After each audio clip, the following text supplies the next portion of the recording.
should you seed in the spring? Is it ideal for someone that wants to have a nice fescue lawn? Well, we do this video all the time on my channel, but those videos always get a lot of hits because we constantly have different people coming to the channel like mine looking for answers on how to grow a deep dark green fescue lawn. Mr. Ferguson here. What's up, YouTube? Thank you so much for tuning in today. We are just all over the place with our videos, and I apologize, guys. I don't really feel like I've had a year like this where videos are just randomly coming out. The reason why I don't like that so much is because there's a big banner at the top of my page that says videos every Monday, Wednesday, and Friday, and we've been true to that for many years. But at this time of year, the holidays, it's been very difficult. So hopefully next week, we're gonna try to get back on more of a routine, but it will likely be more of a Monday and a Friday, if not a Wednesday and Friday routine. Getting videos out Monday sometimes can be difficult on the weekends, depending on what we got going on. For me and my family, just so you guys know, but for me and my family, our church does a Daniel fast, so we're gonna be doing that. So I'm gonna be cranky for the next couple of days, kicking kicking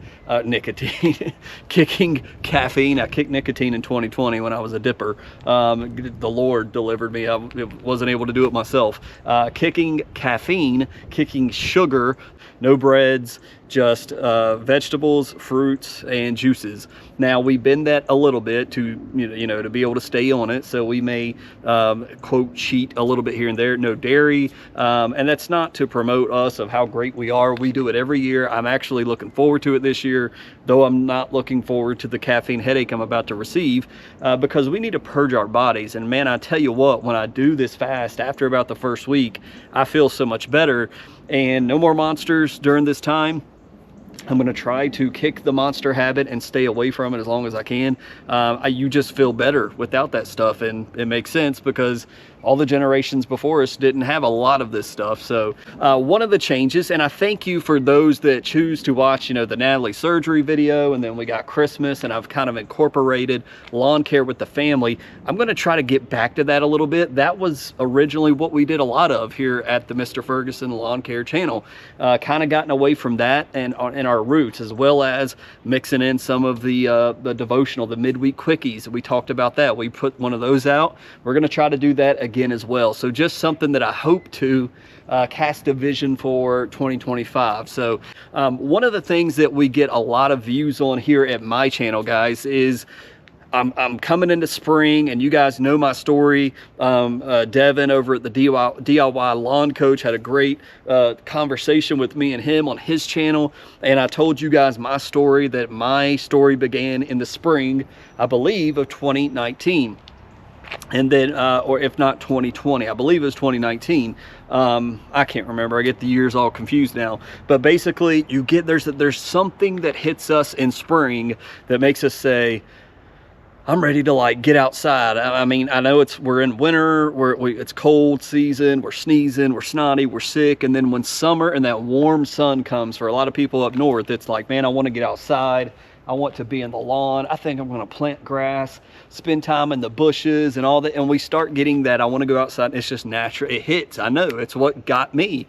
And so this is for newbies. And of course, we got a lot of veterans on this channel.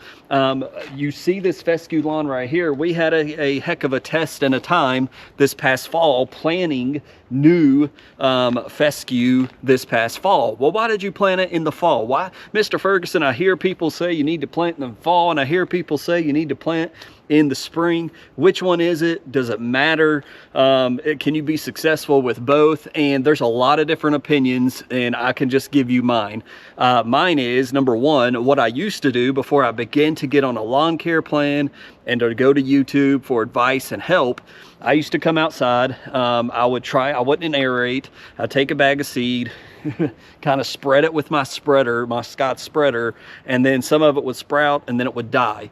And I would do this right around March, April. I didn't know when to do it, when it was warm, when that spring feeling hit me, right around NCAA time, right after that, around the Masters. That's when I felt like, oh man, I want to have, and I was thinking that's how you get a nice lawn. And then I began to get on a lawn care plan. I began to research the pros and say, I was doing it all wrong. The best time for a cool season lawn. Now, you have to understand there's warm season lawn and there's cool season lawn. If you're in the transition zone like myself, you're going to see brown grass lawns around, which are the warm season grass that are now dormant.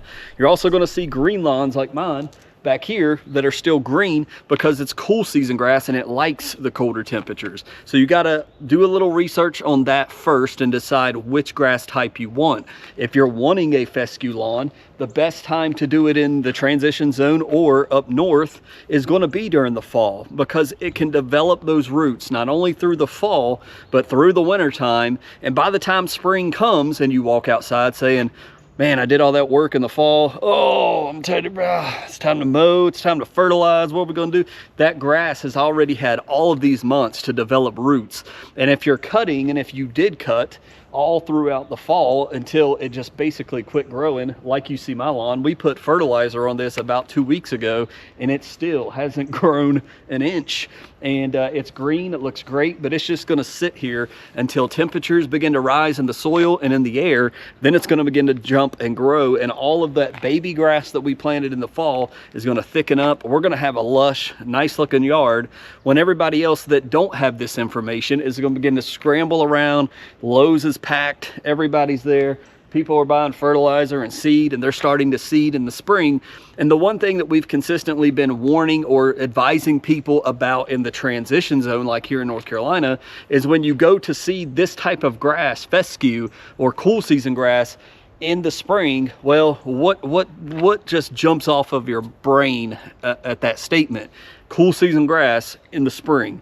It's better to plant the cool grass in the cooler, the down trending summer to fall period of time, so that it can grow, get roots, sleep, and then it's going to spring up in spring. When you're trying to plant cool season grass when temperatures are going from cool to warm, how high is the warm gonna go? We're talking about in North Carolina, sometimes we don't get a spring, it jumps up, it's hot. So trying to plant GCI turf or Jonathan Green or Scott's or whatever grass seed of cool season variety, fescue, ryegrass, Kentucky bluegrass, things of that nature, it is very difficult sometimes to do this in the spring. Now, you may have said, Mr. Ferguson, I did exactly what you said. I seeded in the fall time, and so, but I've got gaps here and there where it just didn't take. I didn't do all the repair seeding I saw you doing online. Can I seed in spring?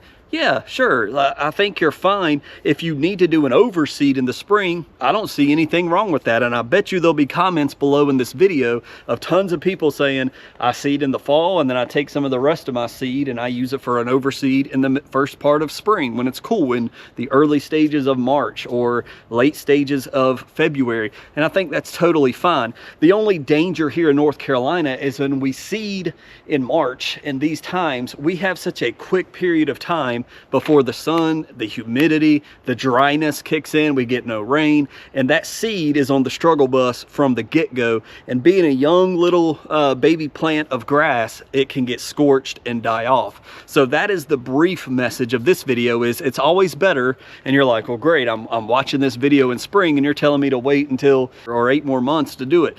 That's exactly what I had to do. I watched and learned all of this that I'm sharing with you. I learned this in the springtime. It's like, well, great. So I'm late basically because I should have done this in the fall, and it's spring and they're telling me not to do it. So I'd just be wasting my money. So that's exactly what I did. I held off and I began to buy a lawn care plan. I bought mine from the Lawn Care Nut. GCI Turf has lawn care plans. I would recommend either of those for a good, solid advice. If you're in the transition zone of North Carolina like myself, I did what I could with the lawn that I had. And trust me, there's pictures out there. I'm not going to put a bunch of pictures up, but my lawn wasn't really a lawn. Now we've got beautiful, lush looking grass that's, you know, green and it looks great. But I had to bite the bullet and wait till fall to plant something like this. So I took my POA-ridden, weed-driven lawn, and basically I got some Milorganite, and I practiced spreading my Milorganite organic so I didn't tear up anything, which without planting real grass. I wasn't going to hurt anything anyways. I practice killing weeds. I bought some fertilizer. I began early to prepare, preparing my fall throwdown day way back in the summer. I was excited about it. I was like, this is new. It was something new. Lawn care was new to me. I didn't know a lot about it. I was excited to try to have those stripes in my lawn, and how am I going to grow this? Is it going to work great? And then come early summer, I killed off everything. And if you have less than 60% fescue and you're planting fescue, it may be wise for you to research doing what they call renovation, completely killing off everything that you want to plant grass on, doing a great core aeration, having starter fert to put down. When to do that, we've debated that on the channel as well, but the basics: seed, fertilizer, water, and then there's some other little biostimulants you can add to be successful as well. But you can do this in spring. You can be successful if you really water that thing, you're cutting it, but we don't control the weather. It can get really hot. We have really high temps, and all of that seed that you do plant in the spring can be scorched. It is a risk. It is more difficult than doing it in fall. So I just wanted to make this video again for the people that may be saying it's 2025, I'm going to have a lawn this year. They're getting that same feeling I had 5 years ago.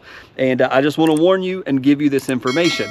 I will link below a GCI fescue seed. I will link below lawn care plans. I will link below some great stores like Yard Mastery or GCI Turf that you can go and shop and begin to prepare. And you can practice, but I would, number one, tell you to get on a lawn care plan and practice, and not to, it depends on your budget. If you've got the money, you want to try to seed and you want to try to maintain it this spring, and you got the money that, hey, if this fails, I've wasted all this money, but screw it, I want to do it anyways, then go for it. It's your lawn. Do with it what you want. However, to do it really successfully, I think you're going to be better off doing it in the fall, like most people, letting it develop those roots like we're doing right now. We're off. We're not touching the lawn. We're not doing anything to it. It's resting. It's in a semi-dormant state. It's still growing, but it's not growing enough to where we're even having to mow. And it won't until we get those higher temps. So we make this video every year. Thought I would do another tripod video. We haven't done one of these in a while, to just encourage new people. If you're looking at planning, if you're looking at where do I start with getting your square footage. Start with getting on a lawn care plan. Start with buying the materials you'll need for the fall, but doing your plan. Do I have 60% practicing weed killing? What are the weeds that I'm currently dealing with? Are these weeds that are one-time killers that 2,4-D herbicides will kill? Are these something like Poa annua, crabgrass? What about these weeds? What is pre-emergent? Do I need to put down pre-emergent in the spring if I didn't plant anything in the fall and I've never planted grass before, and I just got basically 40% grass and 60% weeds? Would you put pre-emergent on that? I wouldn't do that, because you're invaded with weeds already. That would be a waste of money. So there's a lot of things you can research over the next, 8 months before we get into August or so. And then you'll be so much more prepared to throw down in the fall and begin to start your lawn care journey off the right way, instead of trying to rush it, beat the weather, beat the sun, use up a whole lot of water to keep that baby grass alive in the heat, when it's much more when you're coming out of summer and you're cooling off. So I hope that makes sense. But God bless you guys. We're going to try to get back on schedule next week, and we're going to have continuous lawn care videos. As we're kind of slowing the lawn, we'll have more of these type teachings and discussions, and maybe even a live stream if you guys are interested in that. Let me know what you guys like to see. I don't always want to keep it on me. If you're wanting to see other things, and again, we're going to try to incorporate some of the family stuff as well. God bless you guys. See you next time.